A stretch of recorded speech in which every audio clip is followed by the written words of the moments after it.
l'auteur de l'enquête sur un guide de voyage dont on doit taire le nom. Alors, c'est de la pub, une pub que vous faites vous-même, dont on doit taire le nom. Ça fait un peu polémique de se dire que vous pouvez mettre Routard dessus, ou c'est une réalité? Non, c'est une réalité, malheureusement. Enfin, malheureusement, on comprend qu'il n'ait pas vraiment envie que vous mettiez le nom de son guide sur votre une de Oui. journal, enfin d'enquête, on peut le comprendre quand même. Oui, non enfin, on s'en explique sur la 4e de couverture. Ouais, allez-y.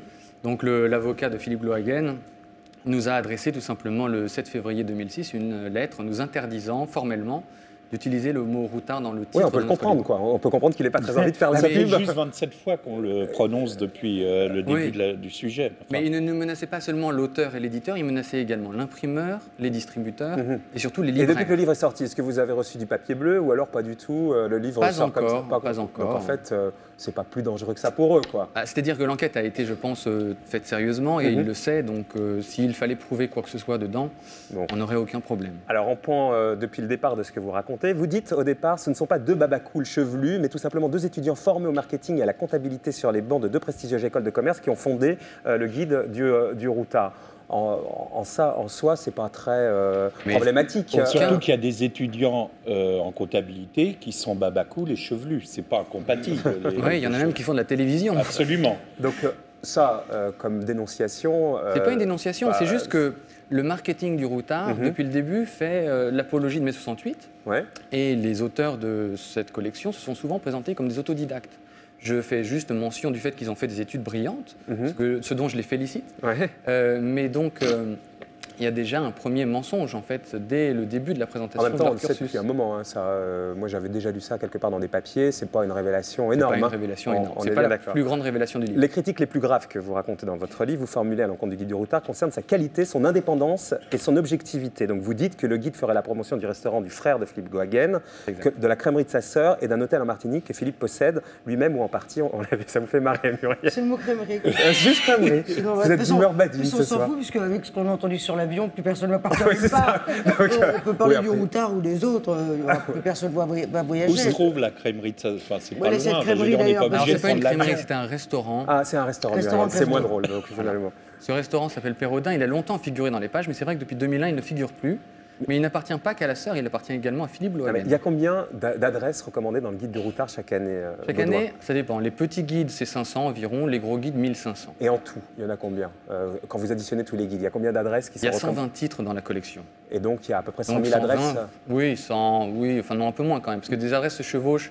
Vous avez un guide par exemple sur l'île, vous avez un guide sur le Nord-Pas-de-Calais. Vous retrouvez les mêmes adresses quand même dans les D'accord. deux Mais guides. vous ne trouvez pas quand même que aller leur reprocher simplement 3 adresses éventuellement où ils auraient des intérêts au milieu des 100 000 recommandés, c'est aller chercher vraiment des poux dans la tête, non? Franchement, Non, c'est objectivement. simplement que le routard a aussi fait sa publicité sur l'éthique. Mhm. Et moi, j'ai juste pris quelques adresses. J'ai pas fait l'exhaustivité. Enfin, je n'ai pas fait des recherches sur les 120 000 adresses de la collection. Il y en a peut-être d'autres. J'en ai trouvé 3. Mais à partir du moment où il y en a 3, il y en a peut-être plus. Donc en tout cas, vous Oui. jetez comme ça une forme de discrédit sur le guide de routard à partir de ces 3 adresses, on peut dire ça. Je me dis, à partir du moment où on dit il n'y a pas de copinage, il n'y en a vraiment pas.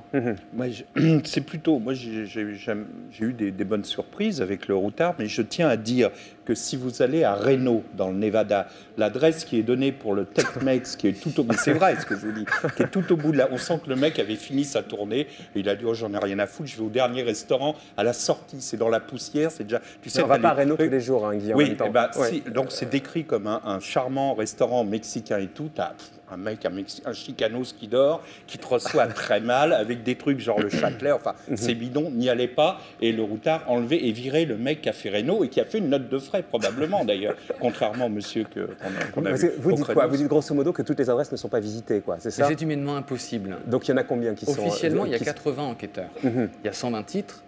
Même si chacun faisait un voyage par an, comment voulez-vous qu'ils vérifient 1000 adresses par titre en 15 jours de mission?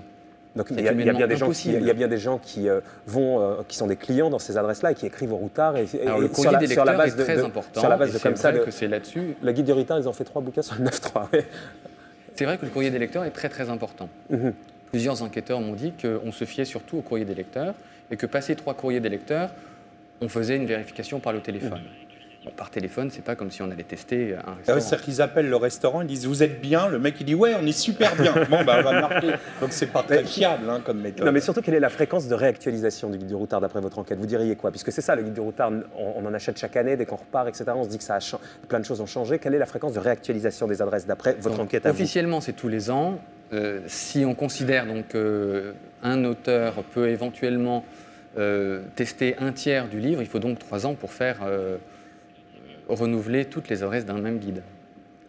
Là, vous avez eu une réaction de Philippe Glohagen, puisque vous avez travaillé avec lui depuis la sortie du livre. J'ai Pas bien compris, encore, non, il ne m'a pas répondu. Quand il J'ai dit essayé que de vous êtes l'interviewer parti pendant avec 4 un mois. dossier, puisque vous avez travaillé chez lui un an. Comme si j'avais volé la bombe atomique. C'est quoi le dossier avec lequel vous Je ne suis parti avec aucun dossier. J'ai simplement fait une enquête d'1 an qui m'a amené à rencontrer 150 personnes. Mhm.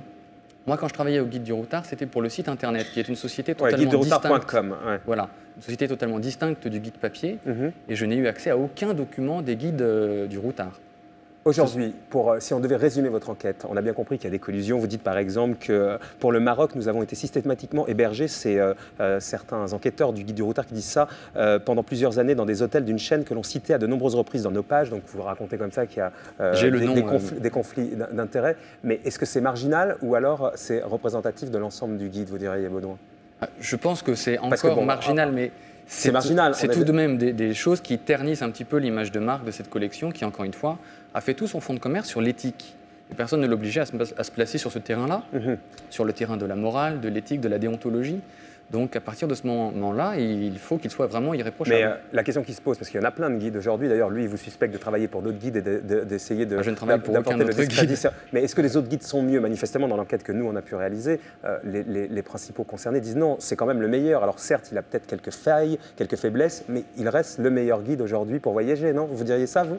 Les autres guides ne font pas la morale, en tout cas. Ne font pas la morale? Oui, mais c'est juste ça. Donc vous, manifestement, vous avez dû être maltraité pendant votre année au Guide du Routard. Ça s'est très bien passé. Mais, parce qu'on n'a pas l'impression d'avoir une morale faite par le Guide du Routard. Vous avez cette impression-là, vous? Dans la charte éthique. Oui, enfin bon, quand nous, consommateurs de voyage, on n'a pas l'impression que le Guide du Routard se positionne en parangon de la morale ou je ne sais pas quoi. Ils ont créé un comité d'éthique cette année. J'ai tenté de l'interviewer, ils n'ont pas souhaité répondre à mes questions. Oui, ils savaient peut-être que vous faisiez votre enquête à leur rencontre, non? C'était pas à leur rencontre, c'était une enquête sur eux, pas à leur rencontre. Bon. En tout cas, en même temps, vous faites de la pub sur leur dos aussi, Baudouin, non? J'ai fait une enquête. C'est comme avec Thierry Lhermitte, on lui a demandé combien... Bon, il n'a pas voulu répondre, mais en même temps, il se fait de la pub, vous voyez, sur notre dos aussi, donc voilà, c'est la même chose. Bon, en tout cas, c'est intéressant à lire, et en même temps, voilà, on se dit que vous faites aussi un peu de la pub sur le dos du routard, on peut dire ça comme ça? C'est pas mon sentiment. Bon, je l'offre quand même à Jen qui voyage beaucoup. Baudouin, je passe. Tu dois aller. Merci à vous.